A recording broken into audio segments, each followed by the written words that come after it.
Uniform civil code को लेकर चर्चा तेज है। जगह जगह पर राजनीतिक पार्टियों के साथ साथ जो धार्मिक संस्थाएं हैं वो अपने तौर पर इसके बारे में बहस कर रही हैं, बातचीत कर रही हैं, जानने समझने की कोशिश कर रही हैं।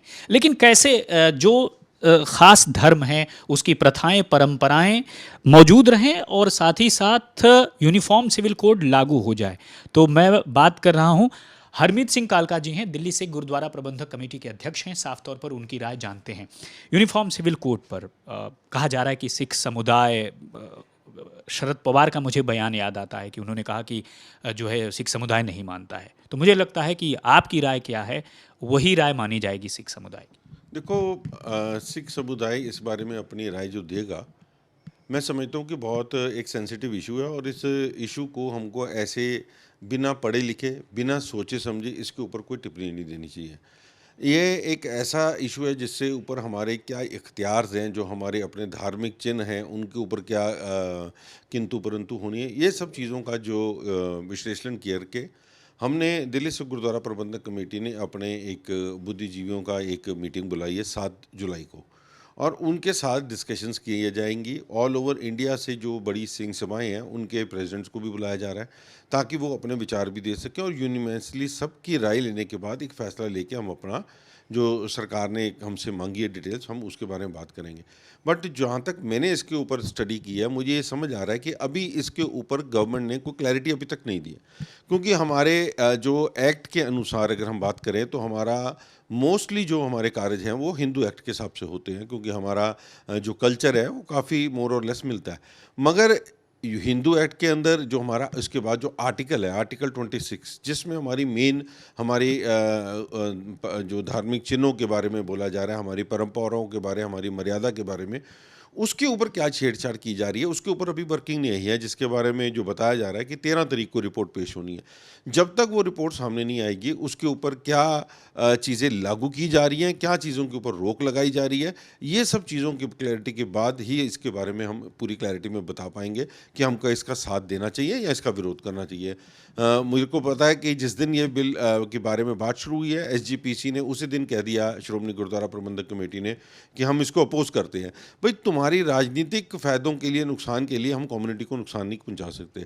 इसका क्या फ़ायदा होना मेरी कम्युनिटी को? अगर फ़ायदा है तो मैं ज़रूर यूसीसी का समर्थन करूंगा।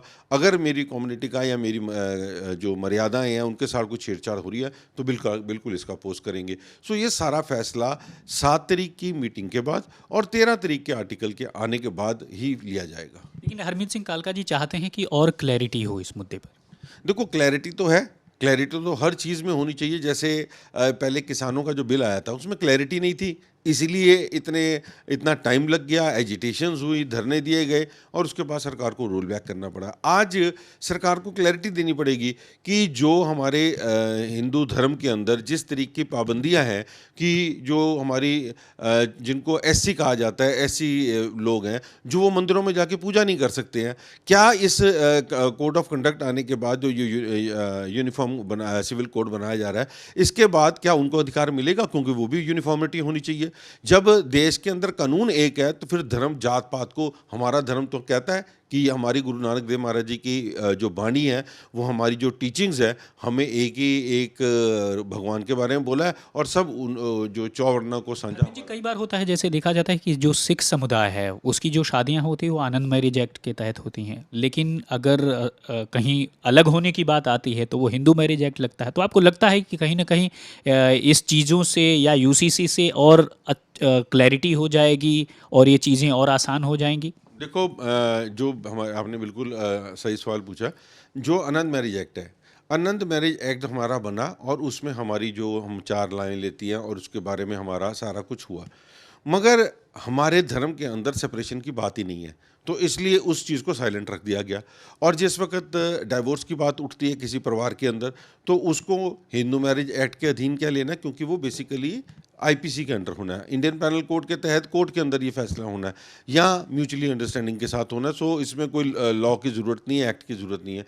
मैं समझता हूँ जहाँ पर कई चीज़ें जब साइलेंट हो जाती हैं तो वो ही बखेड़ा खड़ा करती हैं, वो ही एक लोगों के दिमाग में, दिल में दुचित्ती डाल, भविष्य के लिए एक विवाद की वजह बन जाए। विवाद की वजह बनती है। सो मैं समझता हूँ कि आनंद मैरिज एक्ट का ऊपर क्या प्रभाव पड़ेगा, हमारे जो मर्यादाएं हैं उनके ऊपर क्या एक्ट पड़ेगा, ये फ़र्क पड़ेगा। ये सब चीज़ें आर्टिकल 26 की क्लैरिटी की बात समझ आएंगी। उससे पहले वेग बातें करनी, अपनी पॉलिटिकल माइलेज लेने के लिए बातें करनी, आज स्टेट वाइज जो दी गई है, मुझे सुनने में आया केजरीवाल जी ने इसका समर्थन दिया है।